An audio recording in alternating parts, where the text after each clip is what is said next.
Okay, welcome back everybody to our weekly Lunch and Learn. I'm Joel Landon from Heritage IRA, and I've got an exciting guest with us today. We're going to be talking about precious metals. So I brought in Jeremy Brackenhoff from OWNx. Jeremy, great to have you join us today.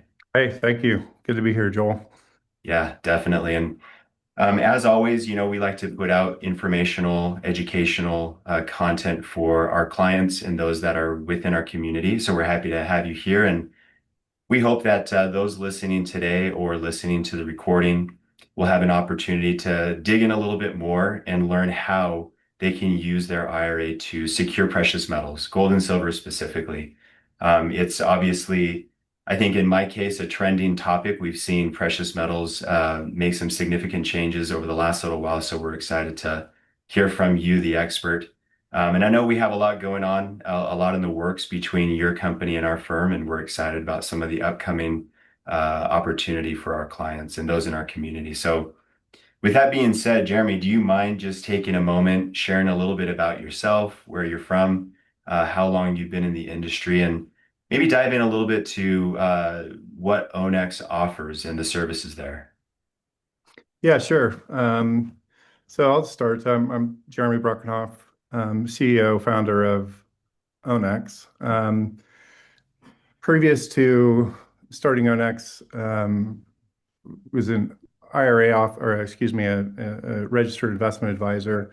There were about five of us there. We were managing around, I don't know, $500 million or so. So it's not a lot. I'm not saying that to brag, but that's my past history.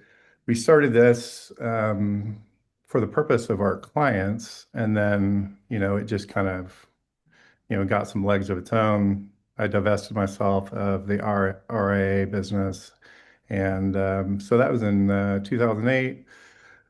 And so now we've just been, our goal is to just be the best, most convenient place for people to get exposure to precious metals. So, we've got clients from, $25 a month that just, they've been investing, over the last 15 years. And it's fun watching the small accounts like that where people they just set it and forget it. And now they're looking at their account and they're like, oh my gosh, Yeah, it's like I had no idea.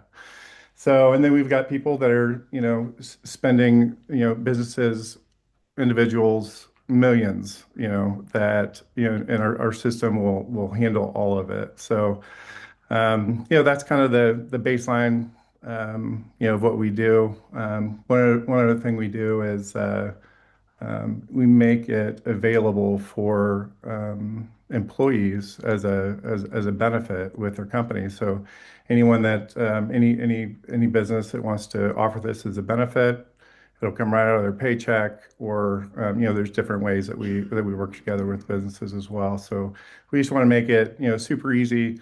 You know, at the time when we started, it's not a lot different than what it is right now, where things were a little crazy. If you remember in 2008, we were seeing the beginning stages of a dislocation of, the physical price and the paper price.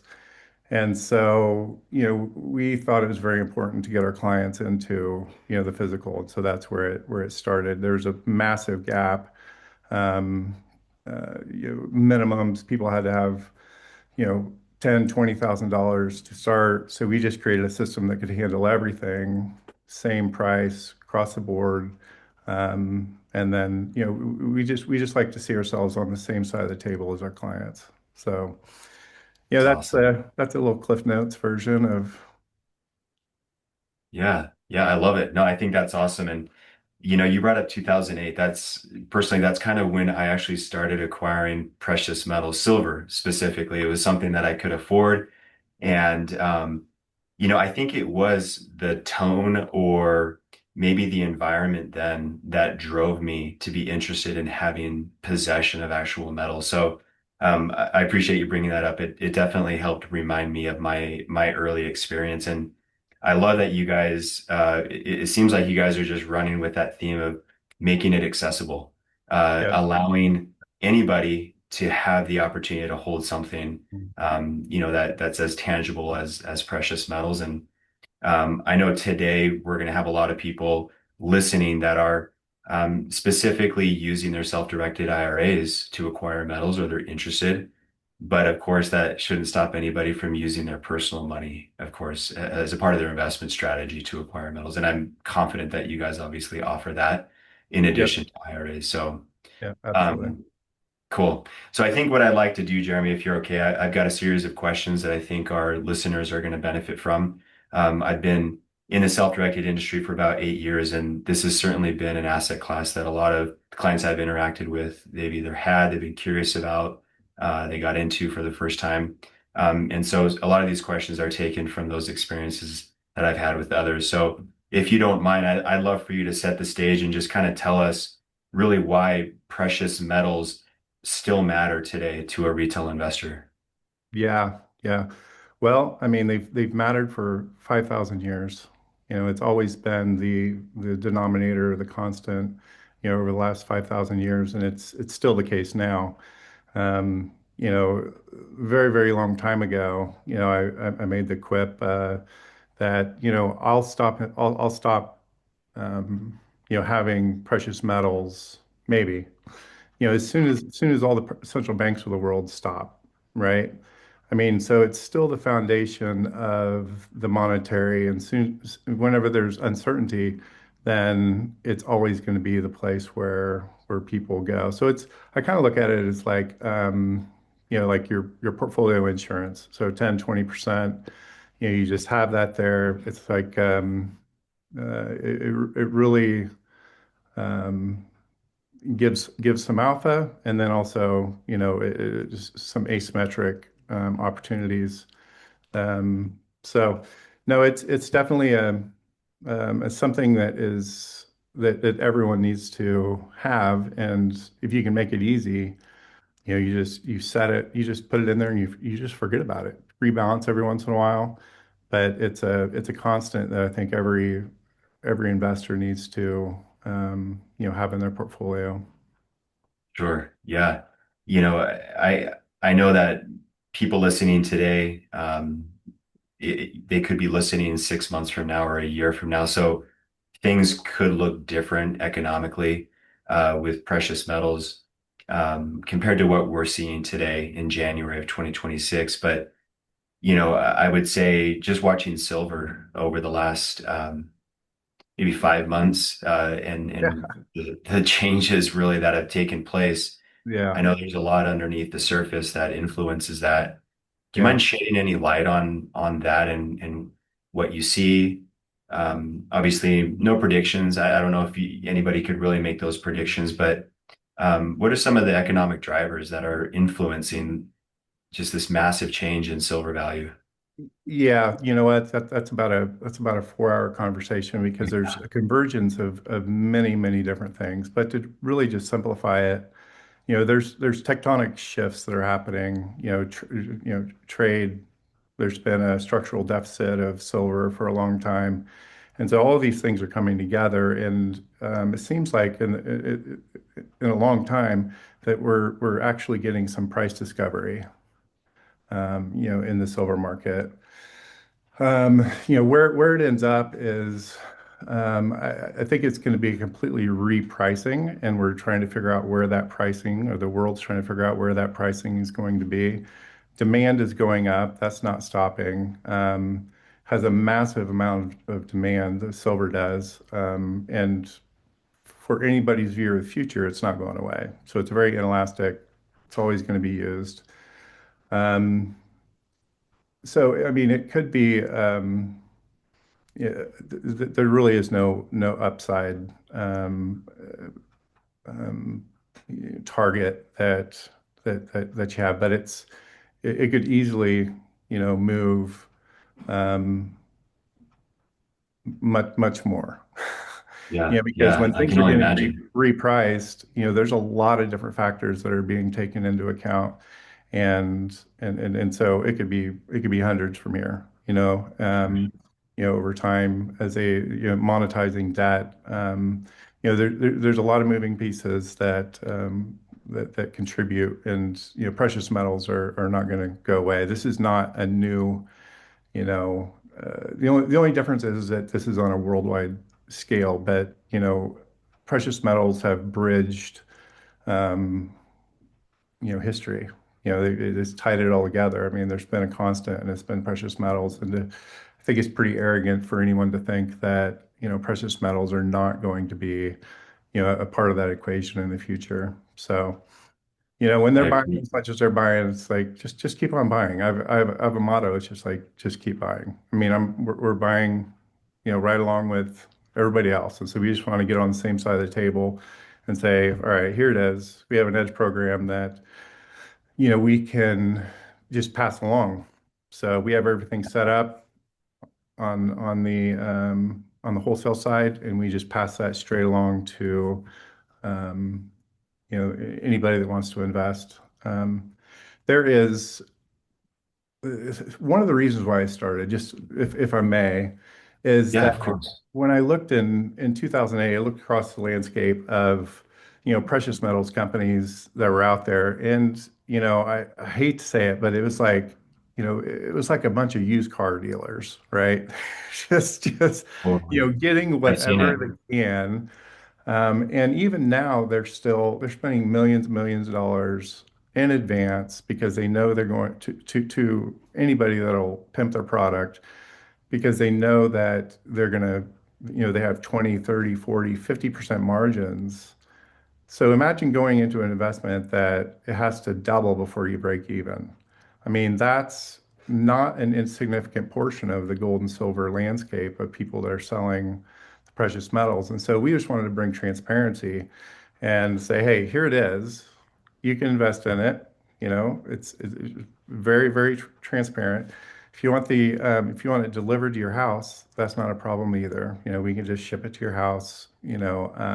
But it's a merging of convenience and security at the same time, right? So Yeah, um, yeah, I hope that answers your question. I kind of went off on a it little. does.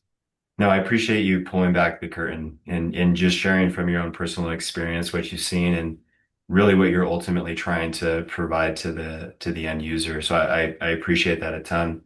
I think about my time in this industry, in the self-directed retirement industry, and just how some individuals that get into self-directing their retirement, they have no idea that that is actually an asset, gold and silver, that can be held in their IRA.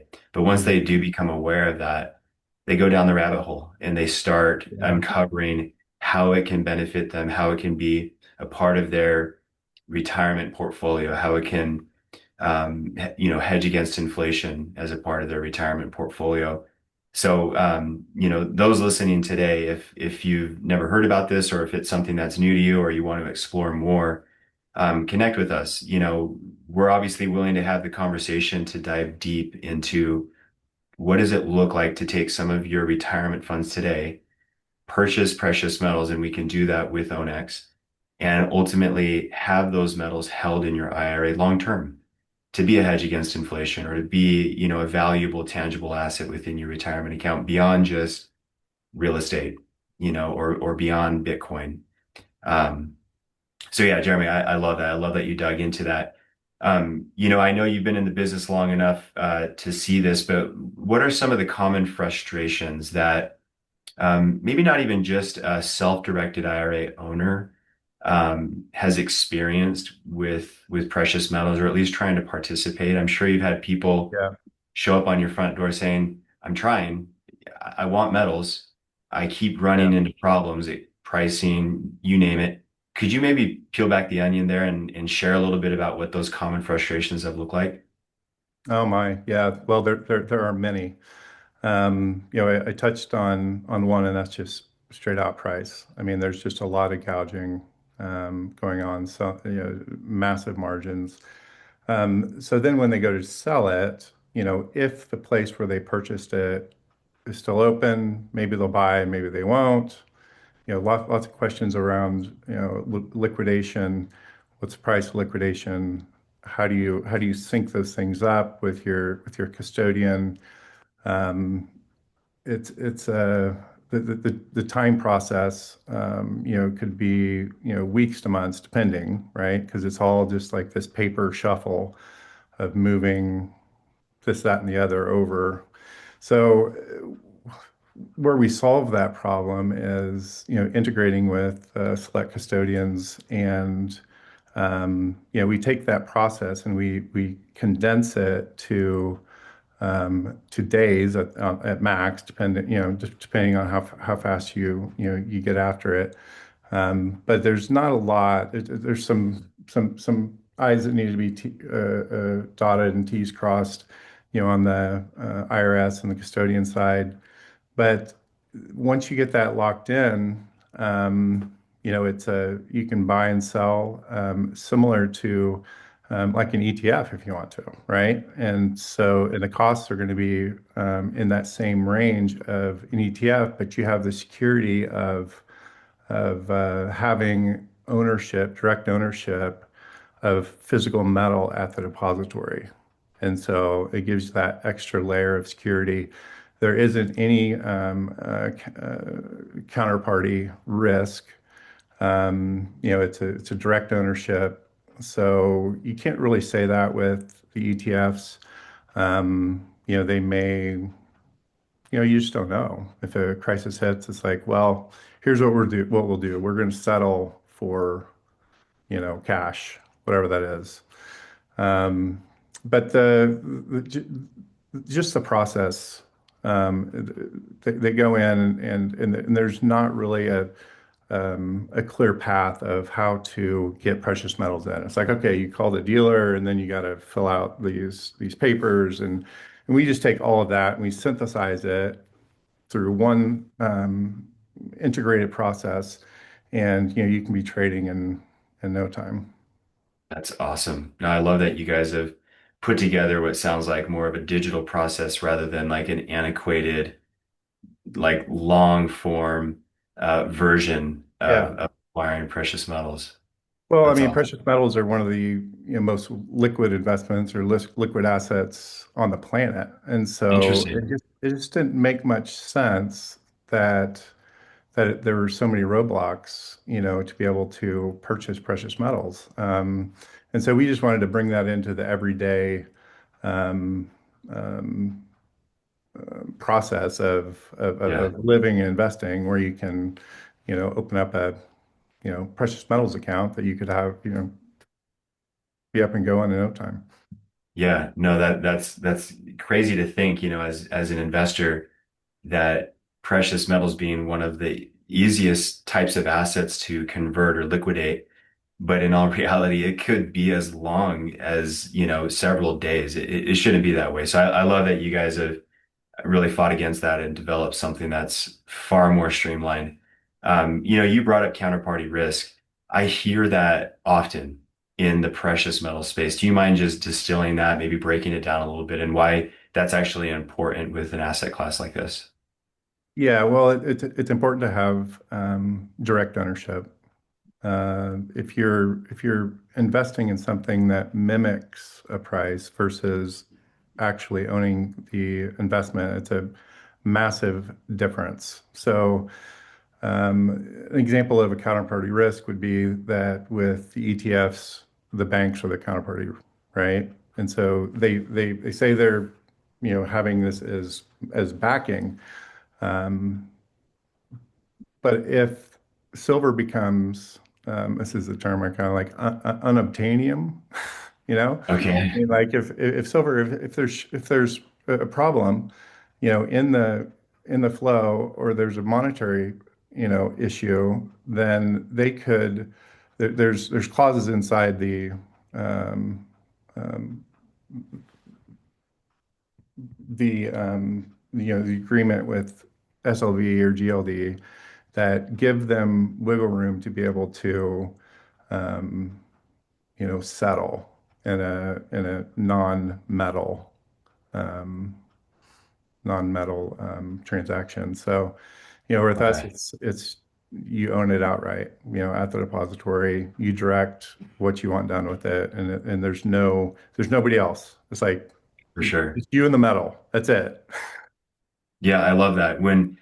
I've heard specifically in the stock market. I'm not knocking on Wall Street or anything like that, but you know, bef before you actually, as an investor, have access to, let's just say, a company's stock, there's several layers between you as the quote unquote owner and the Right. actual stock certificate. At one point, I heard there's like four different layers between you and your investment. Mhm.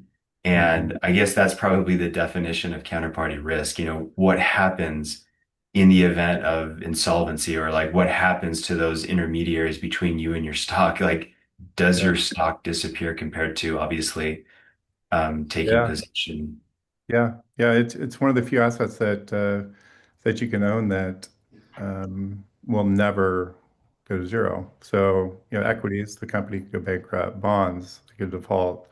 But with metals, it's something that will never do that. You know what you got. And if there's a world where equities are you know going to zero in mass, if there's an issue, then you definitely want to have something that doesn't have that counterparty risk or that the other numerous risks that the other investments have.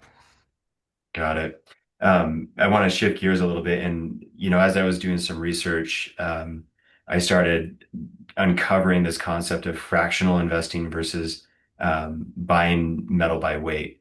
And I'm Mhm. just kind of curious if you could shed a little bit of color on that concept and if there's value in one over the other, if you don't mind. Help me understand. Fractional versus what?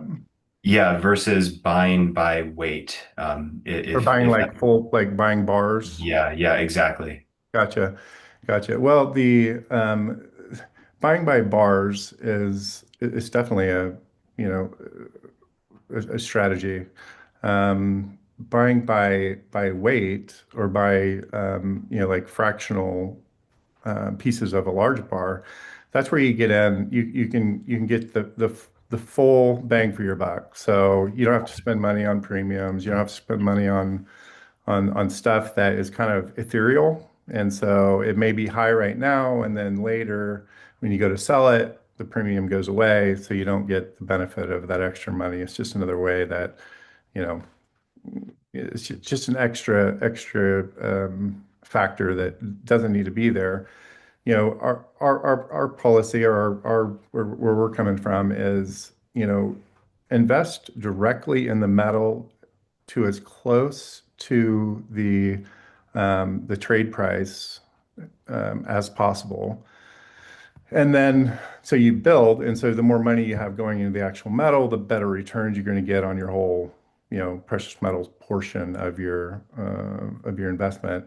Whereas if you have a product that's, well, geez, now it's like we're in the hundreds, but like for silver, it's say 110 is kind of the price right now.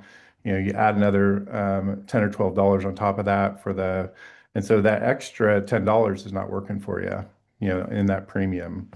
And so you build it, as close to the market price as possible. And then if you ever want to take delivery into your home, which that comes with the whole, I don't keep anything at home because, when things are going, and, if prices are going, you don't want a target on you, and then you got to have your Right. insurance. I mean, sure, you could go bury it out in your backyard, and but if liquidity on that side. I mean, it's like it causes a lot more things. You can definitely do it that way, but make sure that you get your risks covered. Make sure you get your insurance on it. Make sure that it's in a safe place. Don't tell anybody, obviously, if you're Yeah. going to keep it at your home. I mean, these guys that are like laying it out and like all over, Yes. like, I've heard stories, where it's like, yeah, no, somebody could dox you and anyway, I digressed a little bit, but No, that's okay. that's our, that just makes most sense. Dollars and cents, that makes most sense is to put all of your investment into, the productive capacity of the metal itself versus, a collector. if you're into collections, it's the hobby of kings, right? They don't really, it doesn't really matter. They just want it. That's fine. So they can pay their premiums. But if you're doing it to as a hedge or a to balance your portfolio and give yourself exposure, then there's no reason to have, specific products. For sure. No, I appreciate you breaking that down. And, this next question, I think kind of ties into that. And I'm curious what insights you can actually offer. But people often ask us, we're the self-directed IRA custodian. We're going to support the facilitation of the transaction, ultimately recording the metals that are held at the depository, owned by the IRA. A lot of people ask, how much of my retirement funds should I buy in precious metals or hold in precious metals? And what kind of mix should I have between gold and silver? I'm sure that's a question that comes up Yeah. in conversations that you have. Do you care to shed any light on that split or that diversification? Um, that's so individual. I mean, it Yeah, depends on your individual situation a lot. Um, you can the range is like I don't think you want to be personally under 10%. You don't want to be under 10% ever, and so that tend to, depending on your risk tolerance, what your goals are, um, that 10 to 30% range is where, it depends on where you fall on that spectrum. But and then on the gold to silver,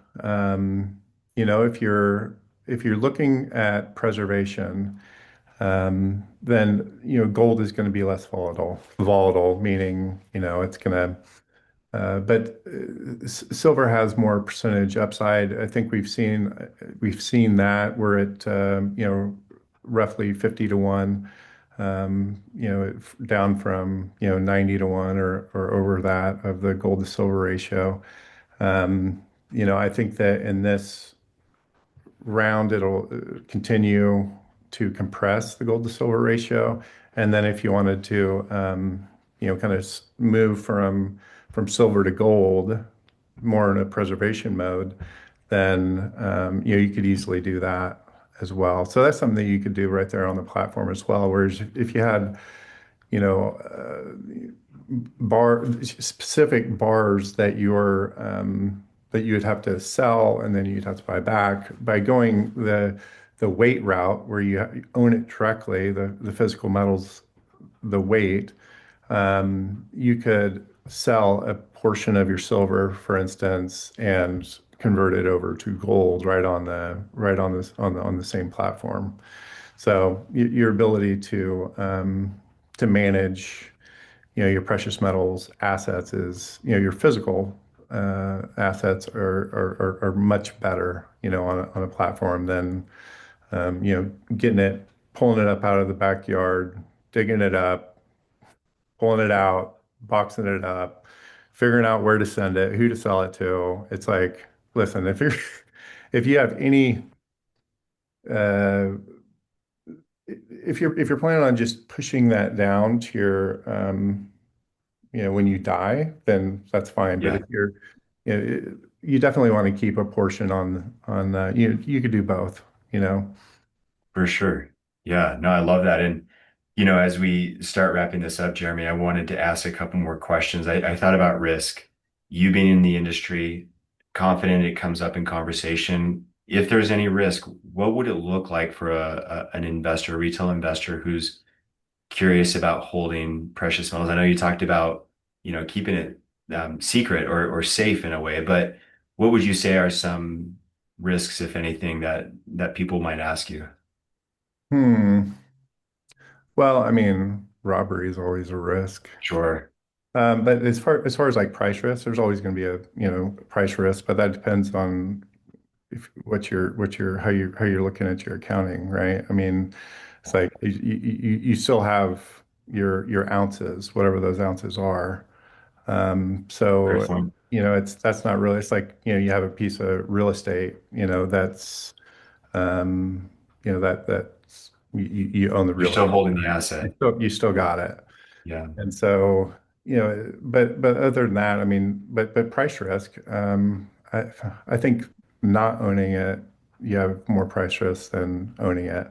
Just blend it into your portfolio, forget about it. Some of the best performers in the world. When we started this, it was kind of funny. It was back when I don't know, it was just a little different in the zeitgeist. It's like what was going Yeah. on, and yeah, I was like, it's funny. It's like, you have your crazy Uncle Earl, black helicopter guy, and he's telling you to buy gold, and then you have some of the most savvy investors in the world, central banks that tell you to own gold and Countries. silver, right? Yeah. And so it's like and so we wanted to kind of just normalize that center because it seems like there's still a massive amount of people that do not have any exposure. And, I think that definitely they should be thinking about that because there's some tectonic stuff happening, on a geopolitical level that, the order of how things have been are not going to be what they are in the future. And so, you got to have something that's going to bridge whatever new agreements, whatever the people pulling the big levers, what they do, it just gives you just some stability in your portfolio that, not much else can do. Yeah. Okay. That's awesome insights. Jeremy, do you guys at OWNx, do you have a newsletter or do you guys put out content ever, or is that anything in the works that you've explored? We send something out usually once a month, kind of a market Okay. update. You know, we Our position is, we just make it easy for people to do what they want to do. I mean, there's For sure. prognosticators all over the place, and I don't think the Yeah. world needs another prognosticator. I mean, it's like read the room, look at the landscape, make your decision, and do it. And we just want to make it easy for people that understand that it's essential. I love that. You're keeping it simple. So I've had conversations like this with others, in my time in this industry. And one thing that I didn't pick up once was like the doomsday like urgency. I didn't pick up on any of that with our conversation today, and I think that speaks a lot to your guys' culture Mhm. and just again how you're trying to make it easy for people without being so pressured or making it a daunting task or Yeah. transaction. So normalize Um, it, make it easy. yeah, We have the Willy Wonka style. It's like when, people are going to do whatever they want, but it's like, no, don't stop. It's like, yeah, that's here it funny. is, here it I is. love that. But whatever you do, it's on you. It's like, we want to facilitate it and make it easy for you. I love that. And speaking of making it easy, as we round this out, I just want to let those that are listening know, here at Heritage IRA, we're putting together something special with the OWNx team, talking about making it easy, making it accessible. Shortly here, you're going to have the opportunity to pull or purchase precious metals for your IRA through OWNx. And again, the name of the game is making it as easy and as accessible as possible for you. So, if this is something you're curious about, you want to learn more, please go find more information and more importantly, connect with me. Shoot me an email, joel@heritageira.com, and we'll have a broader discussion and we'll show you exactly how easy it is, again, to get metals into your IRA. So, Jeremy, thank you. I appreciate everything that you've shared today, the insights that you've brought. Love the synergies between us and your firm, and excited for the individual investor that's exploring this asset class. I appreciate you coming on. You bet. Thank you, Joel. Yeah, Um, you're welcome. Really looking forward to it, and look forward to serving, all of your clients that are with you there at Heritage. So, Right on. Appreciate that. Awesome. Well, thank you all everybody right. for tuning in. Be sure to tune in every single week, and we'll talk to you later. Thank you. Bye bye. Bye-bye.